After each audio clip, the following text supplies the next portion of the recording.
சாய் பக்தர்களுக்கு என் அன்பு வணக்கங்கள். ஓம் சாய்ராம். என் அன்பு குழந்தை, எத்தனையோ எதிரிகள் உன்னை சுற்றி இருக்கிறார்கள் என்று நினைத்து நீ வேதனைப்பட்டு கொண்டிருக்கின்றாய். எதிரிகள் கூட்டத்திடம் இருந்து எப்பொழுது விடுதலை கிடைக்கும் என்றும் காத்திருக்கின்றாய். சில நேரங்களில் நமக்கெல்லாம் எதற்காக எதிரிகள் இருக்கிறார்கள் என்பது கூட புரியாமல் நின்று தவித்துக் கொண்டிருக்கிறாய். இவர்கள் வாழ்க்கையில் நாம் என்ன செய்துவிட்டோம் என்று நமக்கு எதிராக நிற்கிறார்கள் என்று குழம்பி நிற்கின்றாய்.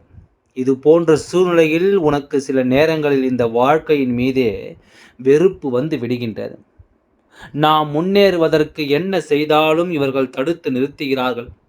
நாம் எந்த ஒரு விஷயத்தை செய்ய தொடங்கினாலும் அங்கு நம் பெயரை வேண்டுமென்று கேட்கின்றார்கள். அப்படி அவர்களுக்கு என்னத்தான் வேண்டும்? இவர்களை கடந்து என்னால் வாழவே முடியாதா? இந்த எதிரிகள் இல்லாத வாழ்க்கையை எனக்கு தாருங்கள் என்று என்னிடத்தில் நீ கேட்கிறாய் அல்லவா? இன்று உன்னுடைய வாழ்க்கை நடக்கின்ற ஒவ்வொரு விஷயங்களும் உன் மனதை பெரிய அளவில் காயப்படுத்துகிறது. எதுவுமே உனக்கு எதிராகத்தான் இருக்கின்றதே தவிர உனக்கு சாதகமாக எதுவும் நடப்பதில்லை. இவையெல்லாம் உன் கண்களுக்கு தெரிந்த எதிரிகள் இடத்தில்தான் இத்தனை பிரச்சனைகளும் இருக்கிறது என்று நீ நினைத்து கொண்டிருக்கின்றாய். இந்த அப்பா உன்னுடைய கண்ணுக்கு தெரியாத ஒரு எதிரியை காட்டுவதற்காகத்தான் இங்கே வந்திருக்கின்றேன். இதையும் நீ தெரிந்து கொண்டால் உன்னுடைய மனது இன்னும் வேதனைப்படும் அல்லவா? இந்த வாழ்க்கையின் மீது உனக்கு இன்னும் வெறுப்பு அதிகமாகிவிடும் அல்லவா? நீ நினைக்கலாம், அப்பா நான் இந்த வாழ்க்கையை வெறுத்து ஒதுக்க வேண்டும் என்று தான் நீயும் நினைக்கின்றாயா? நான் இந்த வாழ்க்கையை விட்டு சென்றுவிட வேண்டும் என்று தான் நீ ஆசைப்படுகின்றாயா?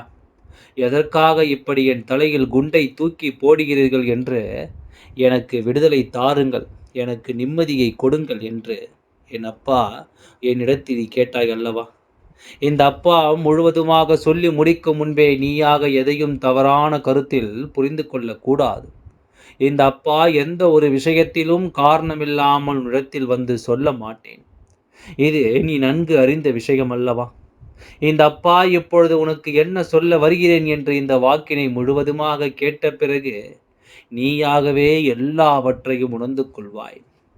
உன்னுடைய கண்ணுக்கு தெரியாத எதிரி ஒருவர் இருக்கிறார் என்றால் அவர்களை பற்றி நீ எப்படி சிந்திக்க முடியும்? அவர்கள் உன்னை பற்றி செய்கின்ற ஒவ்வொரு விஷயங்களையும் எப்படி உன்னால் உணர முடியும்?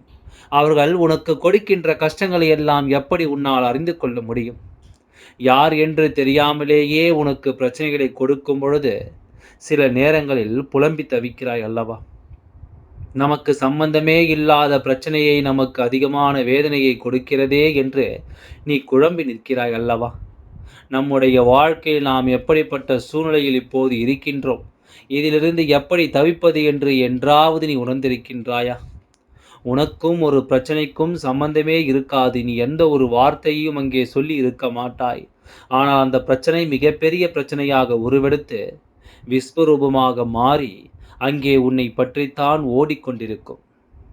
கடைசியில் யார் இப்படிப்பட்ட பிரச்சனையை உருவாக்கியது என்று கேட்டால் உன்னுடைய பெயரைத்தான் எல்லோரும் அங்கு சொல்வார்கள். அப்பொழுது உன்னுடைய நிலை என்னவாக இருக்கும் என்று சற்று சிந்தித்துப் பார். ஒவ்வொரு ஆண்டும் போல இந்த ஆண்டும் நான் இதைத்தான் செய்து கொண்டிருக்கின்றேன். இது போன்ற விஷயங்கள் எல்லாம் உன் வாழ்க்கை நடந்து கொண்டிருக்கின்றது அல்லவா? நீயும் எத்தனையோ முறை இது போன்ற பிரச்சனைகளிலிருந்து எல்லாம் வெளிவருவதற்கு நான் எந்த தவறும் செய்யவில்லை. நான் உண்டு, என் வேலை உண்டு என்று தான் இருக்கின்றேன். யாரோ என்னை இது போன்ற பிரச்சனைகளில் எல்லாம் இழுத்து விடுகிறார்கள். நான் எந்த தவறும் செய்யவில்லை என்று நீ எத்தனையோ தடவை எல்லாம் சொல்லி இருக்கின்றாய். அதையெல்லாம் யாராவது செவி கொடுத்து கேட்டார்களா என்றால் நிச்சயமாக இல்லை. உன் வாழ்க்கையில் இது போன்ற ஒரு சூழ்நிலை வந்ததல்லவா? இதுதான் உன் கண்ணுக்கு தெரியாத எதிரி. உனக்கே தெரியாத எதிரி செய்த சூழ்ச்சியின் விளைவுதான் உனக்கு இப்படிப்பட்ட பிரச்சனைகள் எல்லாம் வந்து கொண்டிருக்கிறது என்பதனை நீ தெரிந்து கொண்டாயா? இந்த அப்பா எதற்காக கண்ணுக்கு தெரியாத எதிரியை பற்றி நம்மிடத்தில் பேச வந்திருக்கிறார் என்று நீ இப்பொழுது புரிந்து கொண்டிருப்பாய். இன்னும் நிறைய பேர் இருக்கிறார்கள், உன்னையும் உன்னுடைய நடவடிக்கைகளையும் எந்நேரமும் கவனித்து கொண்டே இருக்கின்றார்கள். நீ என்ன செய்கிறாய், எங்கு செல்கிறாய், எப்படியெல்லாம் இருக்கின்றாய், யாரிடத்தில் பேசுகிறாய் என்று உன்னை பற்றியே அவர்கள் சிந்தித்து கொண்டும் உன்னை எப்பொழுதும் கண்காணித்து கொண்டும் இருக்கின்றார்கள். உன்னுடைய நடவடிக்கைகள் ஒவ்வொன்றையும் நோட்டமிட்டு கொண்டே செல்கிறார்கள்.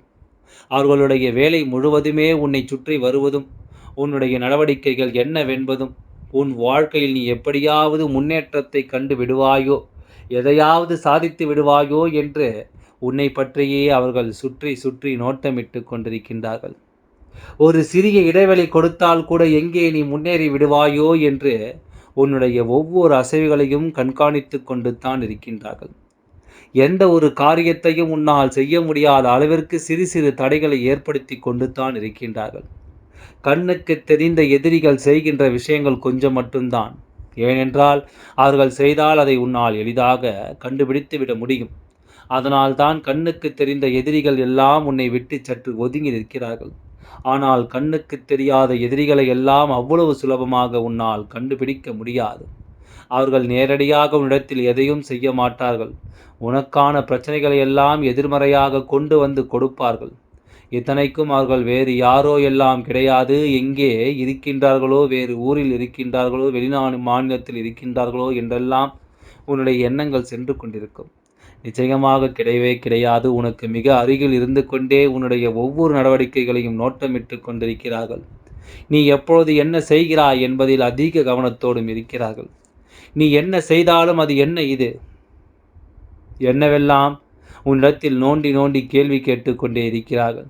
உன்னுடைய ஒவ்வொரு அசைவுகளையும் தெரிந்து வைத்திருக்கிறார்கள்.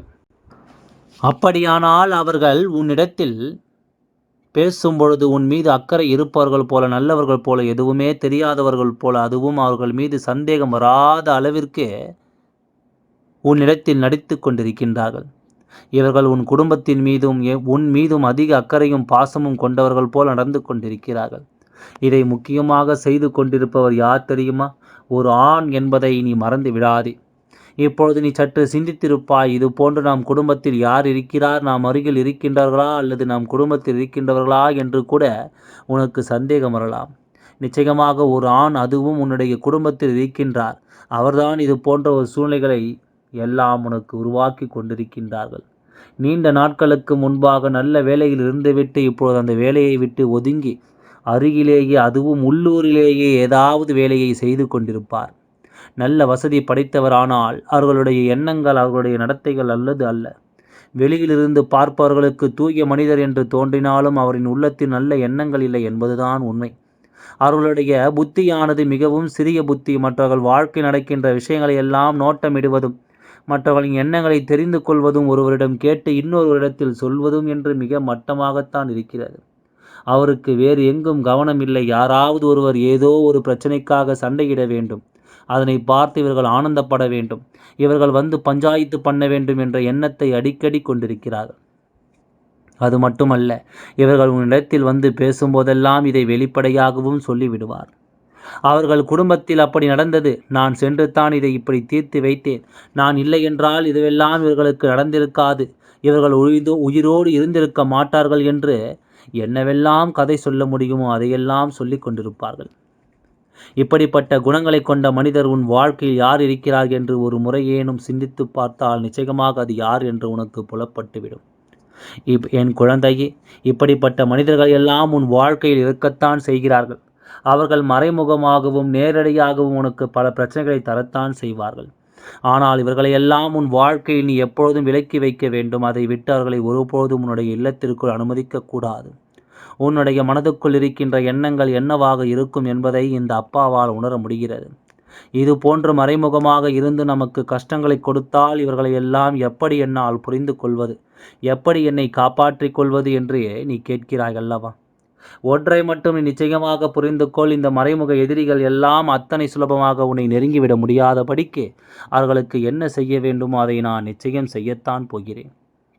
இனி அவர்கள் உன்னுடைய வாழ்க்கையில் ஏதேனும் புதிய பிரச்சனைகளை கொண்டு வந்தால் அதுவெல்லாம் வீரியமற்றதாக இருக்கும். ஏனென்றால் இவர்கள் எல்லாம் நல்லவர்கள் கிடையாது. இவர்கள் செய்கின்ற விஷயங்கள் எல்லாம் ஒரு நாளும் உன்னை காயப்படுத்தாலும் இதை நீ நினைவில் வைத்து கொள்ள வேண்டும். இவர்கள் இதுவரை உனக்கு செய்த முயற்சிகள் எல்லாம் இந்த அப்பாவால் முறியடிக்கப்பட்டிருக்கிறது. அதனால் கொஞ்சம் காலமாக இவர்கள் உன் வாழ்க்கையில் தலையிடாமல் ஒதுங்கி நிற்கிறார்கள். இந்த அப்பா உன்னோடு இருக்கும்பொழுது இதற்கெல்லாம் நீ ஒருபொழுதும் பயந்து நிற்காதே. என்ன நடந்தாலும் எதுவாக இருந்தாலும் தைரியமாக எதிர்கொள்ள இந்த அப்பா என்றுமே உனக்கு மன வலிமையையும் தைரியத்தையும் கொடுத்து கொண்டிருக்கின்றேன் என்பதை நினைவில் வைத்து கொள்ள வேண்டும். என் அன்பு குழந்தையே, எல்லாவற்றையும் மறந்துவிட்டு உன்னுடைய வேண்டுதல் எதுவோ அதை மட்டும் என்னிடமே நிச்சயமாக உனக்கு நான் நிறைவேற்றி தருகின்றேன். எல்லாம் நல்லபடியாகவே நடந்து முடியும். ஓம் சாய்ராம். நன்றி. வணக்கம்.